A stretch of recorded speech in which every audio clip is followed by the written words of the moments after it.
Hello बच्चों, कैसे हैं आप। Good evening.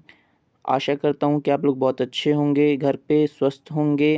तो चलिए स्टार्ट करते हैं। साइंस 10th क्लास की फर्स्ट चैप्टर का यह सेकंड वीडियो है। तो वीडियो को स्टार्ट करने से पहले सबको एक पेन और कॉपी लेकर बैठे और इसे नोट करते जाए। तो चलिए अपन स्टार्ट करते हैं सेकंड पार्ट को। तो आज हम लोग बात करेंगे केमिकल एंड फिजिकल चेंजेस की। तो बच्चों, जो फिजिकल चेंजेस होते हैं इसमें क्या होता है कि कोई भी जो दो सब्सटेंस होते हैं मिल करके कोई नया सब्सटेंस नहीं बनाते हैं। जब भी वह रिएक्शन करते हैं तो कोई भी नया सब्सटेंस नहीं बनता है। उसे हम किस नाम से जानते हैं? फिजिकल चेंजेस के नाम से जानते हैं।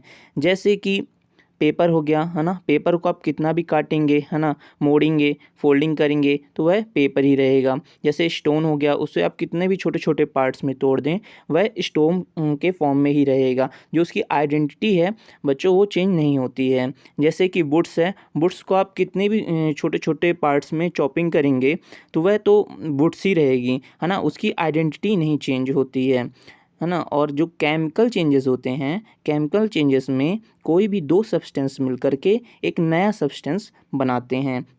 जैसे कि हाइड्रोजन हो गया और ऑक्सीजन के साथ रिएक्शन करके हमें H2O देता है ना। और जैसे कि सोडियम हो गया और क्लोरीन के साथ रिएक्शन करके हमें NaCl सॉल्ट देता है। ऐसे ही केमिकल रिएक्शन में क्या होता है कि जो भी रिएक्शन होती है उसमें उसका रिप्रोडक्शन नहीं किया जा सकता। जैसे कि अपन वुड्स को अगर बर्न कर देते हैं तो लास्ट में हमें एस मिलती है जिसे हम दोबारा वुड्स में कन्वर्ट नहीं कर सकते हैं, है ना। तो यही चीज़ होती है कि फिजिकल चेंजेस में क्या रहता है कि वो रिप्रोडक्ट हो सकता है।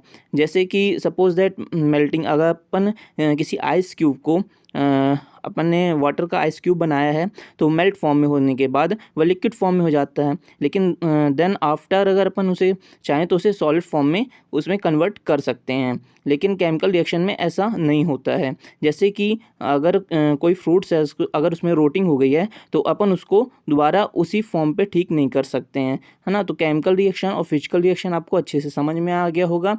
इसमें जो एग्जाम्पल दिए हैं आप उसे अच्छी तरह से नोट कर लीजिएगा। चलिए अपन आगे बढ़ते हैं। फिर difference between physical and chemical changes तो मैंने बता दिया जैसे अभी आपको कि physical change is a temporary change. ये टेम्परेरी चेंज होता है।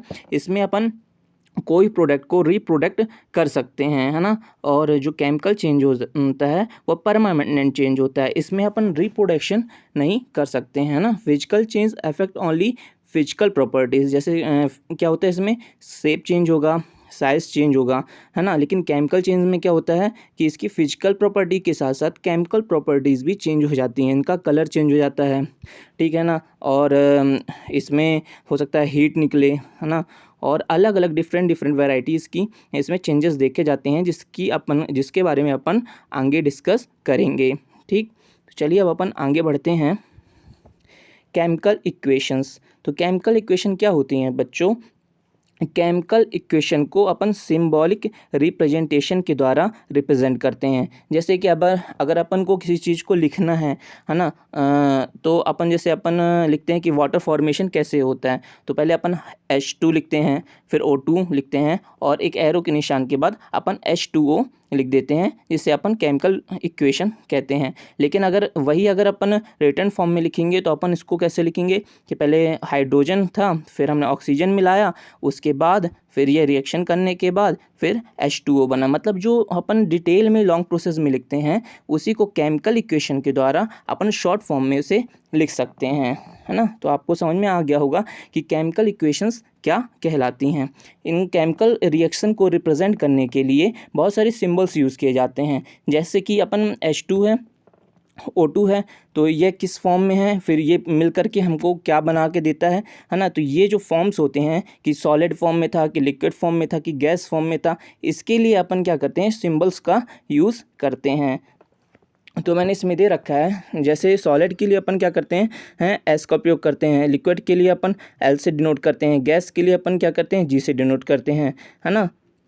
तो ऐसे ही ये सारे सिंबल्स आपको लिख लेने हैं क्रम वाइज से। जैसे कि अपन टेम्परेचर के लिए डेल्टा का यूज़ करते हैं और अल्ट्रा वायलेट रेस के लिए अपन HV का यूज़ करते हैं। तो ये जितने भी आपको सिंबल हैं, जब अपन केमिकल रिएक्शन लिखते हैं तो इन सिंबलों की हमें आवश्यकता पड़ती है। फिर है टाइप ऑफ केमिकल रिएक्शंस। देखिए दोस्तों, बच्चों बहुत सारी केमिकल्स रिएक्शन होती हैं जो कि डिफरेंट टाइप पे होती हैं। तो अपन एक 1 बाय 1 इसको डिस्कस कर लेते हैं। तो पहला है कॉम्बिनेशन रिएक्शन। कॉम्बिनेशन रिएक्शन क्या होता है बच्चों? जब दो कोई भी कंपाउंड हैं आपस में मिल करके एक नया एक ही नया कंपाउंड बनाते हैं, उसे कॉम्बिनेशन रिएक्शन कहते हैं। जैसे ए था, ए और प्लस बी मिल करके क्या बना दिया? AB। यानी दो कंपाउंड आपस में मिल करके एक ही कंपाउंड बनाते हैं, उसे कहते हैं कॉम्बिनेशन रिएक्शन। जैसे कि है CaO, है ना, सॉलिड फॉर्म में था, और H2O लिक्विड फॉर्म में था, है ना। ये आपस में मिलकर के CaOH का होल ट्वाइस बना देते हैं। तो क्या हो गया? ये कॉम्बिनेशन रिएक्शन हो गई।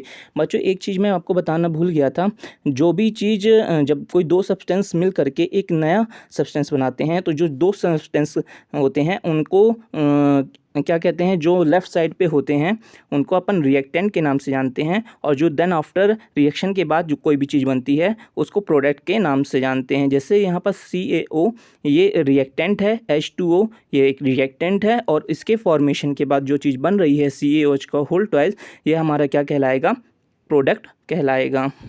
चलिए अपन आगे बात कर लेते हैं। तो कॉम्बिनेशन रिएक्शंस की और भी कई क्वेश्चंस है, अपन इसको भी डिस्कस कर लेते हैं। जैसे कि यहाँ पास कार्बन सॉलिड फॉर्म में था और ऑक्सीजन गैस फॉर्म में था, और ये मिल करके क्या बनाता है? CO2। यहाँ पास कार्बन और ऑक्सीजन क्या कहलाएंगे? हमारे रिएक्टेंट कहलाएंगे, और CO2 हमारा गैस फॉर्म में कहलाएगा। फॉर्मेशन ऑफ वाटर, ऐसे ही वाटर का फॉर्मेशन होता है जिसमें हाइड्रोजन और ऑक्सीजन मिलकर के क्या बनाता है? H2O बनाता है। तो इसमें हाइड्रोजन और ऑक्सीजन क्या कहलाएंगे? हमारे रिएक्टेंट कहलाएंगे, और H2O क्या कहलाएगा? हमारा प्रोडक्ट कहलाएगा। तो इसमें क्या होगा कि दो कंपाउंड मिलकर के एक सिंगल कंपाउंड बनाता है, जिसे हम कॉम्बिनेशन रिएक्शन के नाम से जानते हैं। आई होप आप लोग को अच्छी तरह से समझ में आ गया होगा।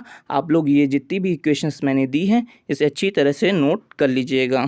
चलिए आगे बात करते हैं। तो एक और इक्वेशन है बर्निंग ऑफ नेचुरल गैस। जब हम मीथेन को CH4 को ऑक्सीजन के साथ बर्न करते हैं तो CO2 प्लस H2O प्रोड्यूस होती है, रिलीज़ होती है ना। तो प्लस एनर्जी भी रिलीज़ होती है, इसमें नहीं लिखा हुआ है। तो ये इक्वेशन किस चीज़ कहलाएगी? कॉम्बिनेशन रिएक्शन की कहलाएगी। चलिए डीकम्पोजिशन रिएक्शन के बारे में बात कर लेते हैं। जब कोई एक कॉम्बिनेशन रिएक्शन को, एक कॉम्बिनेशन प्रोडक्ट को के साथ हम जब उसे कुछ हीट देते हैं या इलेक्ट्रिसिटी देते हैं, है ना, या कोई रेस डालते हैं, तो क्या होता है? वह ब्रेक डाउन होती है, और ब्रेक डाउन होकर के दो कंपाउंड बनाती है, जिसे हम डीकम्पोजिशन रिएक्शन के नाम से जानते हैं। एक बार मैं और कहता हूँ, अच्छे ध्यान से सुनिए। जब कोई एक कंपाउंड को हम बर्न करते हैं या हीट देते हैं, या कोई इलेक्ट्रिसिटी देते हैं, है ना, या उसका कॉम्बिनेशन करते हैं, तो क्या होता है कि उससे हमको दो कंपाउंड अलग अलग मिलते हैं, जिसे हम डीकम्पोजिशन कहते हैं। साधारण भाषा में किसी एक कंपाउंड को तोड़ करके दो कंपाउंड बनाना डीकम्पोजिशन रिएक्शन कहलाता है। जैसे इसमें दे रखा है बच्चों, FeSO4 सॉलिड फॉर्म में था, इसमें हम अपन लोगों ने हीट दी तो ये Fe2O3 में टूट गया, प्लस SO2 ऑक्सीजन निकली और SO3 गैस निकलती है। SO2 गैस निकली और SO3 गैस निकलती है। तो क्या हो गया? फेरस सल्फेट से क्या बन गया? ये फेरिक ऑक्साइड में कन्वर्ट हो गया। ऐसे ही सेम नीचे भी है कि लाइम स्टोन था, लाइम स्टोन को अपन ने हीट दी, हीट देने के बाद क्या हुआ? ये CaO सॉलिड में चेंज हो गया और CO2 गैस रिलीज़ करता है। तो डीकम्पोजिशन रिएक्शन आपको अच्छी तरह समझ में आ गई होगी बच्चों। मैं अभी आपको यहाँ पर ये नहीं बताऊंगा कि ये जो इसकी वैलेंसी के थ्रू किस तरह से SO4 SO2 में और SO3 में कैसे टूट गया, ये हम लोग आगे चल करके अच्छे से डिस्कस करेंगे और मैं डीपली चीज़ों को बताऊंगा कि ये ऐसा कैसे होता है, ठीक है ना। और बैलेंसिंग के भी आप लोग बिल्कुल भी टेंशन ना करें, मैं जब नेक्स्ट वीडियो बनाऊंगा तो उसमें आपको बहुत ही क्लियरली रूप से बताऊंगा कि बैलेंसिंग अपन को किस प्रकार से करनी है, ताकि अपन को आगे जा कर के 11th-12th में भी इसके लेकर के कोई भी परेशानी ना हो। चलिए अपन नेक्स्ट बात करते हैं। जैसे AgCl था, ठीक है, सिल्वर क्लोराइड, तो इसको अपन जब सनलाइट पे रखते हैं तो Ag + Cl2 में चेंज हो जाता है, ठीक है ना। जैसे AgBr था, है ना, सिल्वर ब्रोमाइड था सॉलिड फॉर्म में, तो क्या होगा, ये सनलाइट के साथ रिएक्ट करने के बाद, सनलाइट की प्रेजेंस में रिएक्शन करने के बाद ये सिल्वर प्लस क्या हमको देगा, ब्रोमाइड देता है। तो ब्रोमाइड हमारा गैस फॉर्म में रहता है और सिल्वर हमारे यहाँ पर सॉलिड फॉर्म में रहता है। चलिए फिर अपन बात करते हैं न्यूट्रलाइजेशन रिएक्शन की। न्यूट्रलाइजेशन रिएक्शन क्या कहलाती है, जब एसिड और बेस, है ना, अपन नेक्स्ट चैप्टर में इसके बारे में बहुत अच्छा पढ़ेंगे, लेकिन अभी मैं आपको थोड़ा सा इसके बारे में बता देता हूँ कि न्यूट्रलाइजेशन रिएक्शन क्या कहलाती है। जब एसिड और बेस आपस में मिल करके, है ना, कोई नया सॉल्ट बनाते हैं और साथ ही साथ में वाटर, है ना, देते हैं, वाटर निकालते हैं, तो उसे क्या हम कहते हैं, न्यूट्रलाइजेशन रिएक्शन के नाम से जानते हैं। जैसे कि हो गया HCl + NaOH, तो यहाँ पर क्या होता है, Na किसके पास चला जाता है, Cl के पास चला जाता है, और OH क्या करता है, एक और हाइड्रोजन के साथ रिएक्शन करके H2O बना लेता है। तो क्या होता है न्यूट्रलाइजेशन रिएक्शन में, एसिड प्लस बेस मिल करके एक सॉल्ट बनाता है प्लस वाटर रिलीज़ करता है, जिसे हम न्यूट्रलाइजेशन रिएक्शन को नाम से जानते हैं। फिर आता है कंबशन रिएक्शन। कंबशन रिएक्शन में क्या होता है कि कोई भी जो कंपाउंड्स है उसको हम ऑक्सीजन के प्रेजेंस में बर्न करते हैं, कंबशन करते हैं, है ना।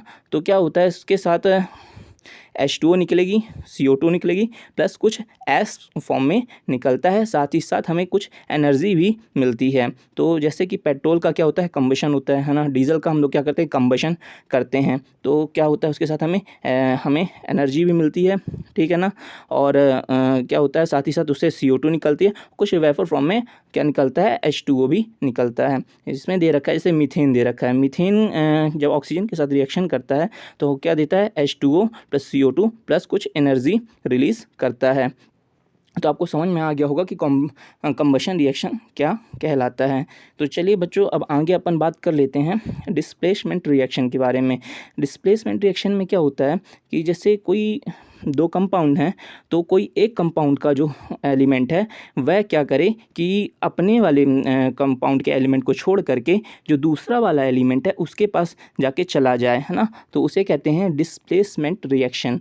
ये क्यों होता है, जब एक क्या है कि मान लीजिए आप कि A बहुत पावरफुल है, ठीक है ना, B के अपेक्षा, और हमेशा क्या होता है कि जो कमज़ोर होता है वो क्या करता है, ज़्यादा पावरफुल वाले के पास रहना पसंद करता है। तो यहाँ पर C क्या है कि थोड़ा कम पावरफुल आदमी है, तो वह क्या करेगा कि A के पास चला जाएगा क्योंकि वह ज़्यादा पावरफुल आदमी है। इससे का मतलब ये है कि जो ज़्यादा पावरफुल होता है उसके पास जो दूसरा कंपाउंड का एलिमेंट होता है वह कम पावरफुल आदमी को छोड़ करके क्या कहाँ चला जाता है, ज़्यादा पावरफुल के पास चला जाता है ना।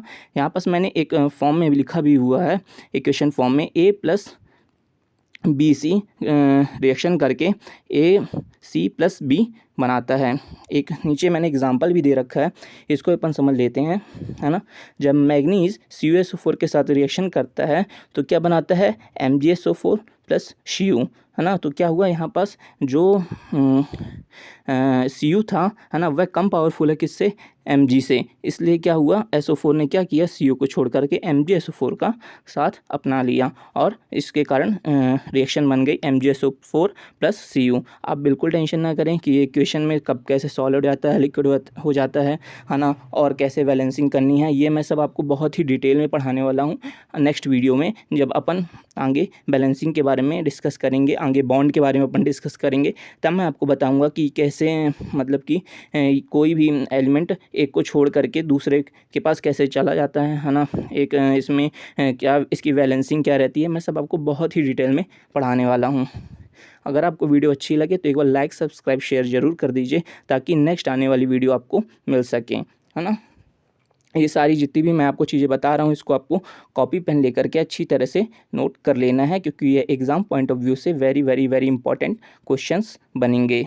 अपन अब बात कर लेते हैं, डिस्प्लेसमेंट रिएक्शन दो प्रकार की होती हैं, सिंगल डिस्प्लेसमेंट रिएक्शन और double displacement reaction. Single displacement reaction में क्या होता है, इसमें एक सिंगल एलिमेंट होता है, ठीक है ना, और एक कंपाउंड होता है, जो अपन अभी पिछले जो मैंने बताया था Mg+CuSO4, बस सेम वैसा ही रहता है सिंगल डिस्प्लेसमेंट रिएक्शन में, कि एक एलिमेंट रहेगा, एक कंपाउंड रहेगा। इसमें क्या होगा कि जो कंपाउंड रहेगा, कंपाउंड में जो कम पावरफुल आदमी है, वो क्या करेगा, सबसे ज़्यादा पावरफुल आदमी को ढूंढेगा। तो इसमें उसने देखा कि Na से ज़्यादा पावरफुल हमारे पास क्या है, वो ब्रोमीन से ज़्यादा पावरफुल क्या है, क्लोरीन है। तो इसने क्या किया कि सोडियम ने ब्रोमीन का साथ छोड़ करके क्लोरीन के साथ रिएक्शन कर ली और NaCl बना लिया, प्लस यहाँ पर ब्रोमीन को अलग कर दिया। फिर आता है डबल डिस्प्लेसमेंट रिएक्शन। इसमें क्या होता है, Na2SO4 प्लस BCl2 के साथ रिएक्शन करता है, और इसमें क्या होता है, जो दो कंपाउंड होते हैं, दो कंपाउंड में अलग अलग एलिमेंट्स होते हैं, वह आपस में एक दूसरे को एक्सचेंज कर लेते हैं अपनी अपनी पावर के अनुसार। जिसको समझ में आ रहा है कि भाई हमको इसके साथ रहना अच्छा लगता है, किसी को किसी के साथ रहना अच्छा लगता है, भाई ये दोनों suppose that Na2SO4 plus BaCl2 है ना, बैरियम क्लोराइड और सोडियम सल्फेट में क्या हुआ, जो सल्फेट था उसके सोडियम के साथ नहीं पटी, ठीक है ना, क्लोरीन था उसकी ब्रोमीन के साथ नहीं पटी। तो इन्होंने बोला कि चलो अपन क्या करते हैं, अपने अपने पार्टनर को चेंज कर लेते हैं। सेम अभी आपको सिर्फ इतना बहुत डीपली में नहीं समझना है, मैं आपको जब आगे की वीडियोस में बताऊंगा कि कैसे ये आपस में एक दूसरे से एक्सचेंज होते हैं, तब वहाँ अपन बहुत डीपली में समझेंगे। अभी आप ये समझ लीजिए कि Na2SO4 में सोडियम एक फ्रेंड है ना, और यहाँ पर सल्फेट एक फ्रेंड है। ऐसे ही यहाँ पर बैरियम एक फ्रेंड है और क्लोरीन एक फ्रेंड है। अब क्या हो रहा है, ये आपस में इनकी नहीं पट रही है, तो क्या कर रहे हैं, आपस में एक दूसरे से एक्सचेंज कर रहे हैं और क्या बना ले रहे हैं, BaSO4 प्लस NaCl। तो ये कहलाएगा हमारा डबल डिस्प्लेसमेंट रिएक्शंस, है ना। फिर आता है प्रिसिपिटेशन रिएक्शन। प्रिसिपिटेशन रिएक्शन में क्या होता है, कोई जब दो सॉल्यूशन होते हैं, रिएक्ट करने के बाद, है ना, एक क्या करते हैं, नया इनसॉल्युबल सॉल्ट बनाते हैं, जो कि क्या होता है, किसी भी लिक्विड में, खासतौर से वाटर में डिज़ोल्व नहीं होता है ना, उसमें घुलनशील नहीं होता है, उसे कहते हैं प्रिसिपिटेशन, है ना। जैसे कि AgNO3, है ना। तो यहाँ सिल्वर नाइट्रेट क्या करता है, पोटेशियम क्लोराइड के साथ रिएक्शन करके बनाता है सिल्वर क्लोराइड और पोटेशियम नाइट्रेट। दो जो यहाँ पास जो सिल्वर क्लोराइड है, वह क्या है, एक प्रिसिपिटेट है, जो कि इनसॉल्युबल है, लिक्विड फॉर्म में जो वाटर रहता है उसमें इनसॉल्युबल रहता है, जिसे हम प्रिसिपिटेशन के नाम से जानते हैं। तो आज के लिए इतना ही बच्चों। अगर आपको ये वीडियो अच्छी लगती है तो इसे एक बार लाइक सब्सक्राइब शेयर ज़रूर कर दीजिए, ताकि आने वाली वीडियो की नोटिफिकेशन आपको मिल सके। अगर आपको वीडियो बहुत अच्छी लग रही है तो कमेंट करके ज़रूर बताएं मेरे को कि मैं नेक्स्ट टाइम पे और क्या इम्प्रूवमेंट करूं और क्या चीज़ इसमें ऐड करूं। आप बैलेंसिंग की बिल्कुल टेंशन छोड़ दीजिए, बैलेंसिंग मैं नेक्स्ट वीडियो पर लेकर आऊँगा, जिसमें आपको बहुत ही अच्छे से बताऊँगा कि हम बैलेंसिंग किस प्रकार से करते हैं, है ना। मैं और बैलेंसिंग के साथ मैं वैलेंसी भी बताऊंगा कि वैलेंसी क्या होती है, ठीक है ना। और जो भी आपको जिस टॉपिक पे डाउट लगता है तो आप वो भी कमेंट करके मेरे को बता सकते हैं, ताकि मैं उससे रिलेटेड वीडियो आपको प्रोवाइड करा सकूं। Thank you.